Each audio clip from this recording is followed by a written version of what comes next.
जैसा कि एपिसोड 5 में हमने देखा कि जब हिराको और बाकी सब समर स्टार्ट होते ही घर से बाहर निकलते हैं तो जोबोटोन अलर्ट अलार्म बजा देती है क्योंकि एक ड्रैगन इन पर अटैक करने के लिए आ रहा होता है। और अब आगे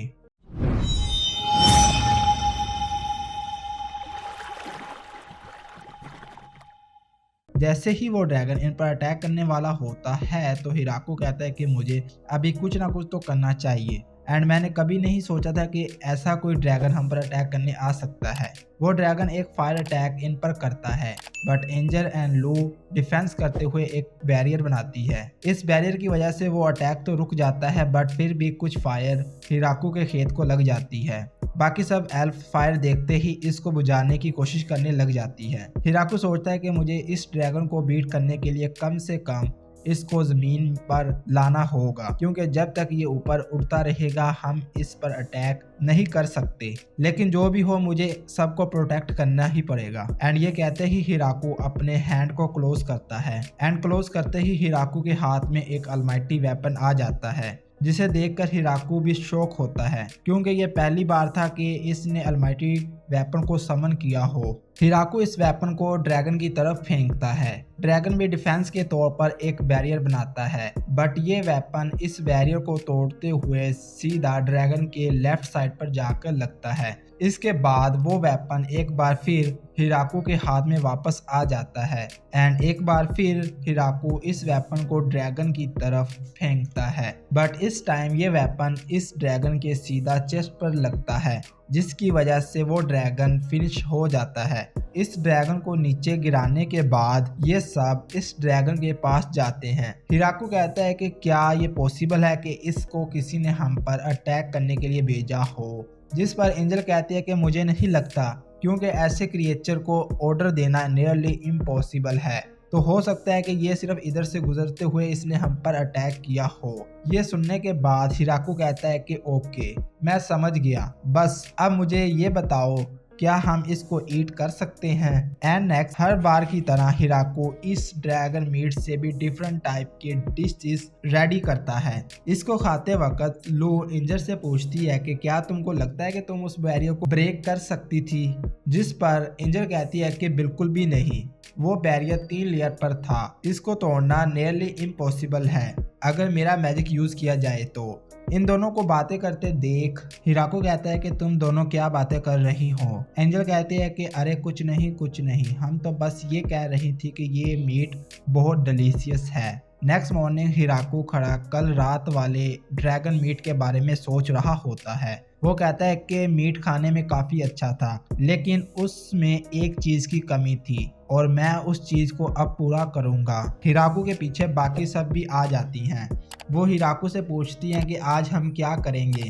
हिराको जवाब देता है कि आज हम अल्कोहल बनाएंगे। प्लस हिराको इन सबको अल्कोहल बनाने की रेसिपी भी बताता है। इसीलिए फर्स्ट ये सब हिराको के कहने पर इन सब ग्रेप्स को इकट्ठा कर लेती हैं। इसके बाद इन ग्रेप्स का लिक्विड निकालना होता है जिसके लिए इन्होंने एक बड़ी सी लिक्विड निकालने वाली मशीन भी बनाई होती है जिसके अंदर ये ग्रेप्स को डाल देते हैं। लू हिराको से पूछती है कि इसके अंदर ग्रेप्स को डालने के बाद हम क्या करें, जिसके बाद हिराको इनको बताता है कि तुम लोगों को इसका लिक्विड निकालने के लिए इसके ऊपर चढ़ना पड़ेगा जिससे तुम इसको स्क्वीज कर सकोगी। लू कहती है कि वो तो ठीक है पर फिर तुम क्या करोगे, जिस पर हिराको कहता है कि मैं 1 बाय 1 इन बास्केट को चेंज करता रहूंगा जैसे जैसे ये फिल होती जाएंगी। और हाँ पहले हिराको ने बास्केट बनाई थी लेकिन इसके अंदर से पानी वगैरह लीक हो जाता था। देन एल्फ ने इस बास्केट को रीडिजाइन किया ताकि इसमें से पानी निकलना बंद हो जाए। अब ये सब इन ग्रेप्स के ऊपर खड़ी हो जाती हैं ताकि वो अपने पाँव से इन ग्रेप्स का लिक्विड निकाल सकें, लेकिन इसके ऊपर वॉक करते करते एंजल का पाँव स्लिप हो जाता है एंड वो एल्फ के ऊपर गिर जाती है। उठने के बाद एल्फ कहती है कि मुझे माफ करना, मैं तुमसे टकराई और हम गिर गए। पर वो एंजल कहती है कि नहीं दरअसल मेरा ही पाँव स्लिप हुआ था और हम गिर गए। एंड एंजल कहती है कि हमें एक सीक्वेंस में चलना पड़ेगा ताकि हम एक दूसरे के रास्ते में ना आए, जिस पर एक एल्फ सजेशन देती है कि क्यों ना हम सॉन्ग सिंग करते करते काम करें जैसा कि हम विलेज में किया करते थे। एंड ये कहते ही वो सॉन्ग सिंग करना शुरू कर देती है। इसके पीछे पीछे बाकी सब भी सॉन्ग गाना शुरू कर देती हैं एंड इस तरह ये सॉन्ग गाते गाते अपना काम सही से करने लग जाती हैं। इवन के लो हिराको को भी इस सॉन्ग में शामिल कर लेती हैं। इवनिंग टाइम तक ये सब मिलकर काफ़ी बड़ी अमाउंट में लिक्विड जमा कर लेते हैं, जिस पर हिराको कहता है कि मुझे लगता है कि हमने ज़रूरत से ज़्यादा ही लिक्विड जमा कर लिया है। तो लू कहती है कि अरे तुम ये क्या कह रहे हो, ये तो कुछ भी नहीं है, हम सब अल्कोहल को जल्दी से जल्द पीना चाहते हैं, इसीलिए हमें तो लगता है कि ये लिक्विड कहीं कम ना पड़ जाए। जिस पर हिराको एक स्माइली फेस देता है एंड कहता है कि हाँ तुमने बिल्कुल सही कहा लू। नेक्स्ट सीन में दिखाया जाता है कि एक बार फिर कुरो ने एक और लड़की को कैप्चर किया होता है, जिसे देखकर हिराको कहता है कि ऐसी सिचुएशन पहले भी कहीं हो चुकी है। हिराको के पीछे लू आती है एंड लू हिराको को बताती है कि ये मेरी सिस्टर है, जिस पर हिराको कहता है कि एग्जैक्टली इसीलिए तो मुझे फील हो रहा था कि ऐसी सिचुएशन पहले भी बनी है, जैसा कि जब मैंने तुमको रेस्क्यू किया था। बट एनीवेज ये इस लड़की को लेकर अपने घर आते हैं। इधर ये लड़की अपना नाम फ्लोरा बताती है एंड वो बताती है कि वो एक ब्लैक हार्ट एंजल का पीछा करती करती इधर आई हुई थी, जिस पर एंजल कहती है कि ब्लैक हार्टेड जरा मुझे ये तो बताओ तुमने ऐसा क्यों कहा। एंजल को देखकर फ्लोरा कहती है कि अरे तुम भी इधर हो, मैंने कभी भी इमेजिन नहीं किया था कि तुम और मेरी सिस्टर मुझे इस फॉरेस्ट में मिलोगी। सिस्टर आखिर तुमने इस लड़के में ऐसा क्या देखा कि तुमने इससे मैरिड कर ली।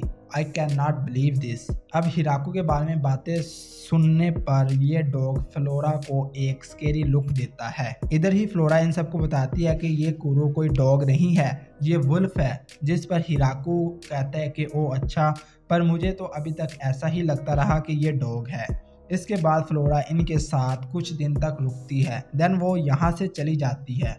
बट आफ्टर 1 मंथ वो फ्लोरा इधर वापस आती है, लेकिन इस बार इसके साथ काफ़ी सारी मेट्स होती हैं, जिनको फ्लोरा इधर ही रहने के लिए अपने साथ लाई होती है। फ्लोरा अपने साथ कुछ गायें भैंस भी लाती हैं, जिन पर हिराको फ्लोरा से पूछता है कि तुम इन सबको क्यों लाई। तो फ्लोरा जवाब देती है कि मैं इनको इसलिए लाई हूँ ताकि तुम इनसे मिल्क हासिल कर सको। इनको बातें करते देख एंजल सोचती है कि लू अपनी सिस्टर को लाई, ज़बोतोन ने अपने बेबीज को बर्थ दी एंड इसी तरह एल्फ्स भी आई हैं। मीन्स सभी ने किसी न किसी को लाया है, पर इधर मैं ही अकेली हूँ जो इधर अकेली रहती है। बस फिर इसी बात का रियलाइजेशन होते ही एंजल हिराको से जाने का पूछती है एंड इधर से चली जाती है। बट कुछ टाइम के बाद वो वापस आती है, लेकिन इस बार वो अपने साथ काफ़ी सारे लोगों को लाती है। प्लस एंजल इधर एक मुर्गी को भी लाती है, जैसे फ्लोरा ने गाय भैंस लाई थी।